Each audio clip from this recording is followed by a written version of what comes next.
जय महाराष्ट्र मित्रांनो, आज काय आपली मॉर्निंग ड्युटी होती. मग ड्युटीवर आलो, डायरेक्ट आलो मंदिरामध्ये. पहिल्यांदा मंदिरामध्ये अशी गर्दी कमी भेटली बाई मला आणि एकदम शांतता होती. महादेवाचं दर्शन केलं इकडं, तिकडून मारुतीरायाचं दर्शन करायला आलो. तेल आणि माळ घेतली, शनिदेवाचं दर्शन केलं आणि मारुतीरायांचं दर्शन केलं. गर्दी कमी असली कसं देवाजवळ जर एक्स्ट्रा काय काय मागायला भेटते ना बाई. घरी जाता स्वामींच्या मंदिरात गेलो, आपल्याला घ्यायचं होतं चॉपर नसल्यामुळे 2 सूर्यांना धार लावून ते बोललो. मग काय 2 सूर्य घेतलं धार लावून. घरी येऊन मग काय बाई राहिलेली बॅग पॅक करायला घेतली बाई. आज जाणार होतो आपण गावाला. बॅग पॅक करून डायरेक्ट दुकानावरती आलो बाई. दुकानावरती आला, बोललो व्यंकटला चहा दे बोललो. वृत्या काय चहा द्यायचं सोडून बाई कप गोळा करायला गेलता. मग काय आपणच घेतला बाई हाताने चाय. जाम दिवसातून चाय पितोय बाई. मग काय दुकानाबाहेर उभं राहून खडे मारली चायकडे. तेवढं दुकानावरती सौम्य आला बाई लपाछपी खेळायला. मग काय भावाला स्टॅच्यू करून आउट केलं ना बाई आपण. बरं बोललं दुकानावरती नवीन कप आला बाई व्हॅनिलाचा. मग घेतला बाई, थोडा दिला बाई डॉगेश भाईला. संध्याकाळी माहेरला घेऊन डायरेक्ट आलो बाई जुबेरकडे. जुबेरला बोललो बाई जरा धारबीर लाव केसांना जरा. मग काय भावाने केसांना धारबीर लावली बाई. कसं बिफोर आफ्टरचं कसं काय असतं ते बघून घ्या बाई, समजून घ्या तुम्ही. डायरेक्ट हार्डवेअर मध्ये आलतो बाई लॉक घ्यायला. मग काय लॉक घेतलं आणि घरी आल्यावरती काय भाऊ जेवण आला होता. खाल्लेलं जेवण जिरवायला भाऊ काय हजमला 10 गोळ्या खात होता. मला बोलला होता हजमला खाया तो हजमला का फर्ज नाही. मग काय भावाला घेऊन आलो इकडे सोडायला मला.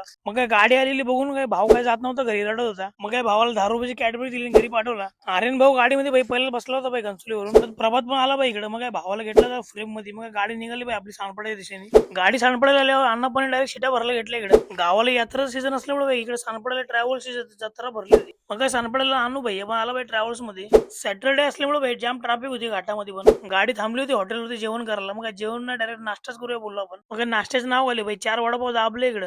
गाडीत जाऊन झोपलो तर उठतोय तो बाई डायरेक्ट तळमळून पोहोचलो होतो. जर आजची व्हिडिओ तुम्हाला आवडली नसेल तर लाईक कमेंट फॉलो करून जावा, सबस्क्राईब करा.